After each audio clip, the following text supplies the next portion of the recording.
All right, so combining, we have now discovered that atoms are divisible. So let's talk about what makes up an atom. So you have a proton, and the proton has a mass, and we're going to do it in AMUs. That stands for atomic mass unit. I did not misspell the name of a bird. So its proton is 1.00727 AMUs. So for our practical purposes, we're going to say that it's one AMU. But if you want to get all specific about it, which we will do in chapter 20 next semester, but not yet. Proton has a charge, we're going to call it +1. And it is located in the nucleus. A neutron has a mass of 1.00866 AMUs. For all practical purposes, we're going to say it's 1.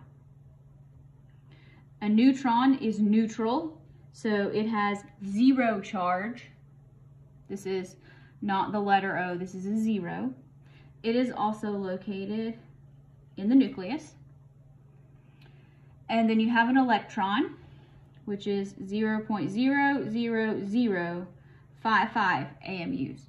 For all practical purposes, the electron does not contribute appreciably to the mass of an atom. And it has a charge of -1. And where is it located? It's located in the atom anywhere that is not the nucleus. Other places. Now, we define an element by the number of protons it has. So the element carbon will always have 6 protons. The element nitrogen will always have 7 protons. Now, you should have a periodic table somewhere, access to one. This is what mine looks like. And so we're going to kind of play a little game here with it. So elements have all sorts of names from many fun different places. So hopefully play along with your periodic table. See if you can find something that is named for planets.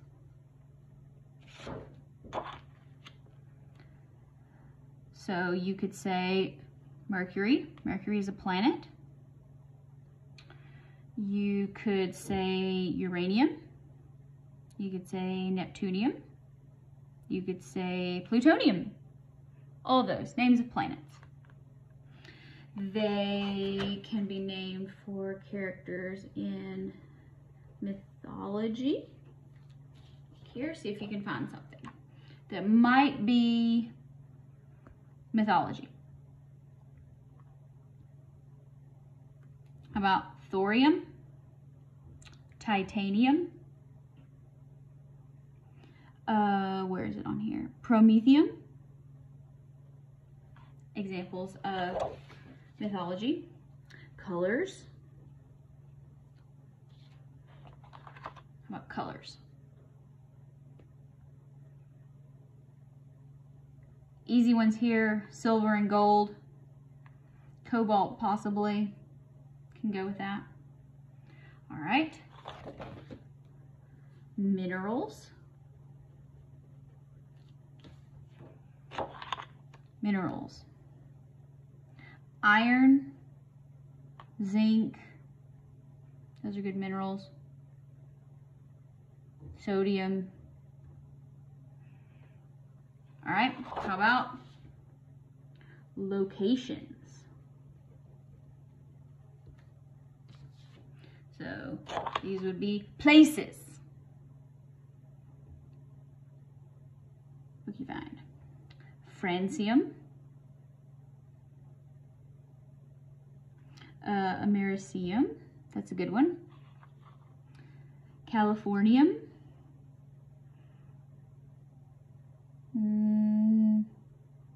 let's see, there's another one up here. Germanium, that's a good one.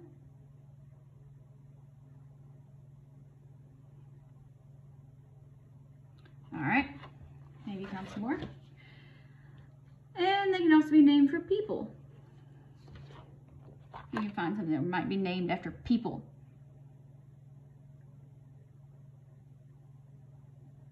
Kind of look down here. Curium, Einsteinium, Mendelevium, Nobelium, Lawrencium, Rutherfordium, Bohrium, Röntgenium. That's a fun one. Let's see, what else? I don't think most of our common ones are named after other people. But, so the names come from lots of different sources. Now, what is a chemical symbol? This is important because you have to speak the language. The chemical symbol is a 1 or 2 letter abbreviation for the name of the element. And here, only the first letter, if it has 2, is going to be capitalized. And so that would be these here. So these are called symbols. You want to call it abbreviations, but they're not. They're called chemical symbols. So the first letter is always capitalized. If they happen to have a second letter, it is lowercase. Now, some of the symbols, abbreviations, are based on ancient names rather than the current names. And so I'm going to give this to help you because some of the symbols seem very strange in light of what you think they would be. Normally, you know, some derivative of the name. You know, so you look at hydrogen, it's an H. Lithium, Li. Magnesium, Mg. Then there's some that don't seem like they make any sense, like sodium, Na. What? Okay. So some of these symbols are based on their ancient names because there's only so many letters in the alphabet, plus this was determined a while back. So the current name we have for it is sodium. So you think like S, SD, you know, something like that. Well, its ancient name was natrium. This is not in your book. So it is Na. That is why sodium is Na. My first go round in the periodic table taught me this and I found it extremely helpful. So that's why I'm giving you this information. We call potassium today. They used to call it kalium. So it is a capital K. We call it iron. They used to call it ferrum. So that is why iron is Fe. Copper, formerly known as cuprum, so it is Cu.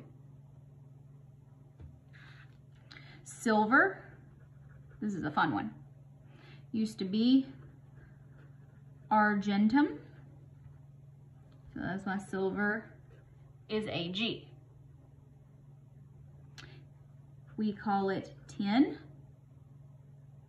formerly known as stannum, so that is why tin is Sn.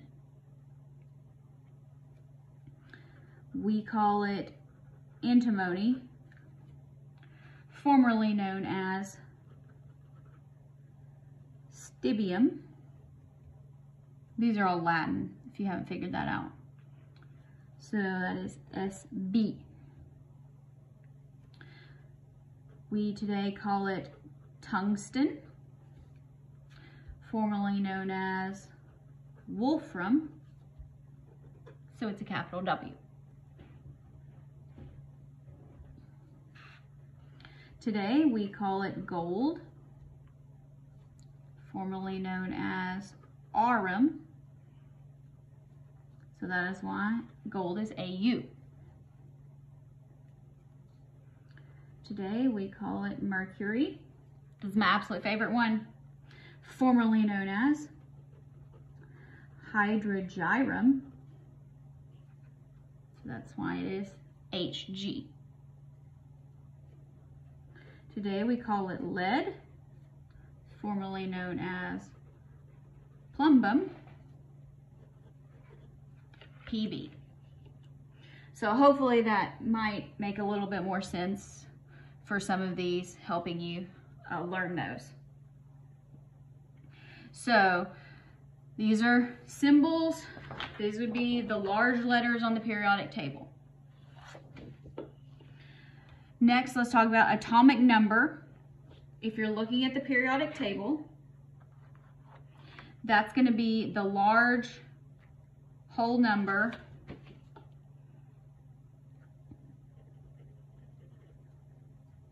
that is always going to be above the element symbol on the periodic table. So some of these, depending on how much information they have on there, it might just be the only big number, but it's gonna be a whole number. So that's on the periodic table. So it's a whole number, and it is always equal to the number of protons, because we said back here elements are defined by the number of protons. So the periodic table is defined based on their number of protons. Now let's talk about isotopes. So iso means same. So here you have atoms that are of the same element, but they have a different number of neutrons. So that means, so the same element, that means they have the same number of protons, so same atomic number. So the other particles that you have can vary in number. So if you have a different number of neutrons, we call that an isotope.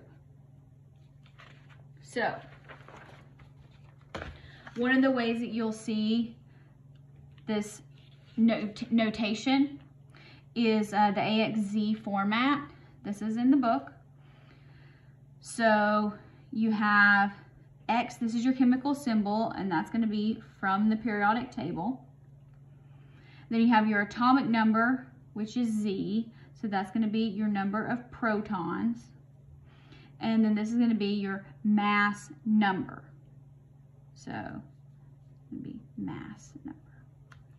Now, so you may see it like this, or you may see like the chemical name and then the mass. So if you have carbon, so you have a carbon, which means so it's carbon, so it has 6 protons, and then its mass number, so this would be its mass in AMUs, atomic mass units.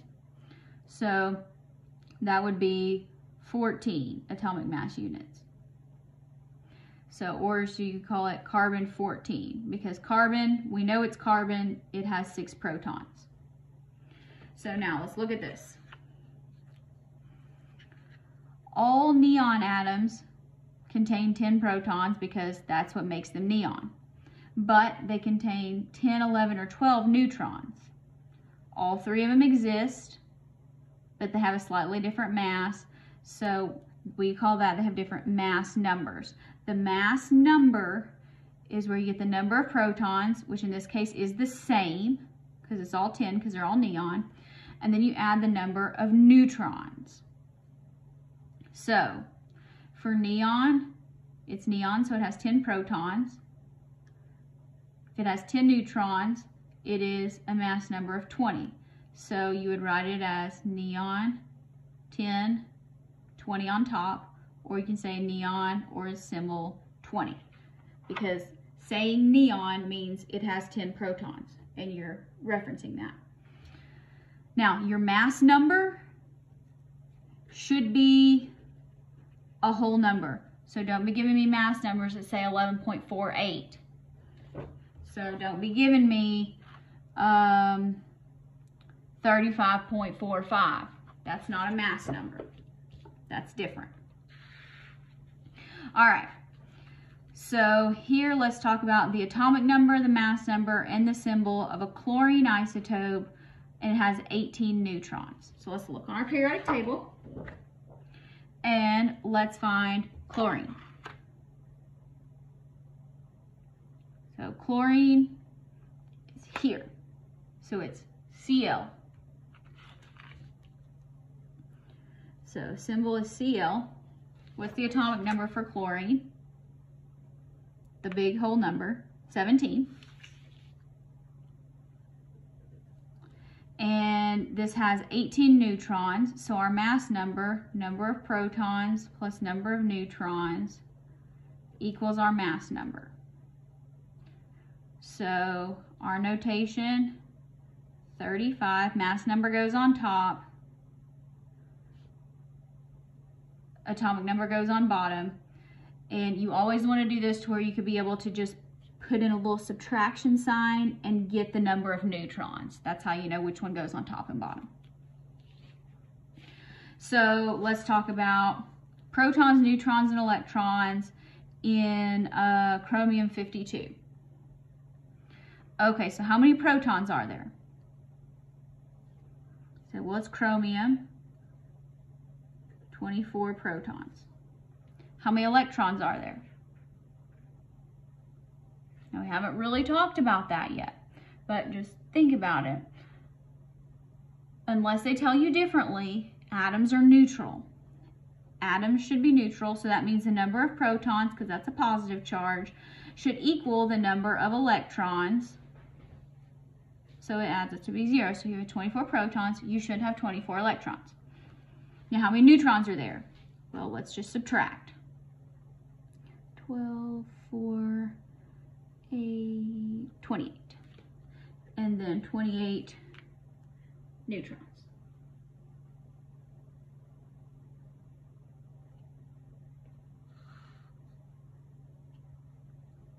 Now, here we're having a chlorine isotope.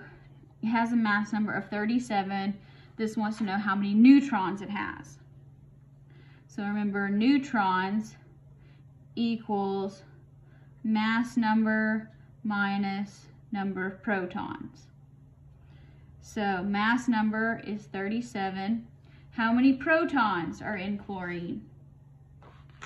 Well, it's right there on the periodic table, 17. What is 37 minus 17? If you said, Dr. B, that's 20. There are 20 neutrons. You would be correct. Okay? Now,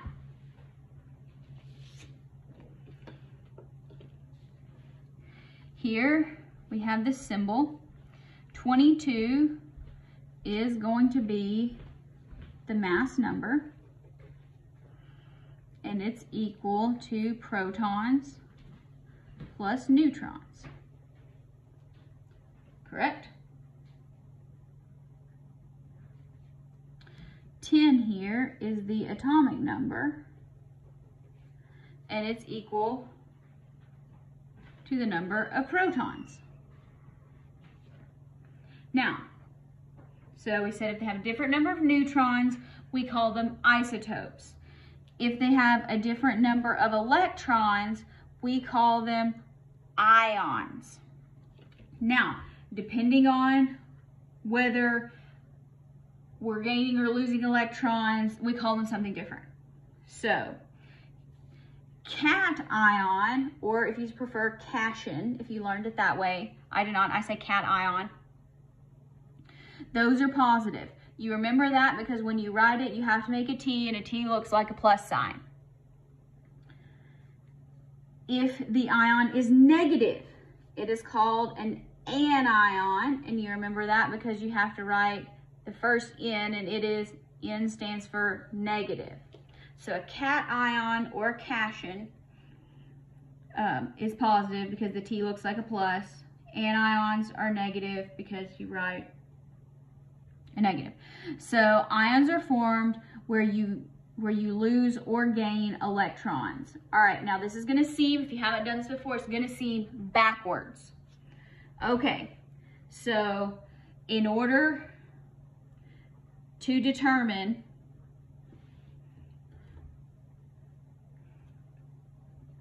whether something is positive or negative, whether it's gaining or losing. You have to think about relatively its number of protons. So normally you have fluorine. Well, this is fluorine minus, and I always write these -1 and +1. It's not required, but that's how I do it. Now, so fluorine, if it's neutral, it has 9 electrons. So neutral fluorine has 9 electrons. So a -1 means it has 1 more electron. So in order to have a negative charge, so it's like a seesaw here. Protons on one side, electrons on the other. So if it has a negative charge, that means there's more negative particles. So there's more electrons. So there's more electrons by whatever the charge is. So this is 1. So this tells us there's 1 more electron than would be present in a neutral atom. So that'd be 9 electrons plus 1, so it has 10 electrons. So a fluorine -1 ion has 10 electrons. How about a sodium +1? So here, let's look at this and let's think. So in a positive, if it's neutral, they're in balance. If it's positive, you have more positives, you have less negatives. So here, if it's positive, you have more protons. If it's negative, you have more electrons. So sodium normally has 11 protons, so when it's neutral, it has 11 electrons. So neutral sodium has 11 electrons. But now it has 1 more positive than a negative. Now we don't gain protons. We never gain protons. We only gain or lose electrons. So if we want to, so the scale when it's balanced is 11 and 11. But now we want to have 1 more proton than electron. So that means it would also have 10 electrons. So it kind of depends on, you know, where you are. Now let me go ahead and tell you about some of the notation that you can see for some of these, and I'm going to do something where there's multiple charges, a multiple, not one. So if you have magnesium, I will write it as +2. You may also see it written as 2+, or you may see it written as ++. All of these mean the same thing. I don't care which one you choose. This is the one, this is the notation that I prefer. So that's what you'll see me write. And then again, like if you have oxygen can be -2, or you may see it as 2-, or you may see it as -. All of those mean the same thing. So if you see that, this means a cation with a charge of +2. So this has 2 more protons than it does electrons. This is an anion with a charge of -2, so it has 2 more electrons than it does protons.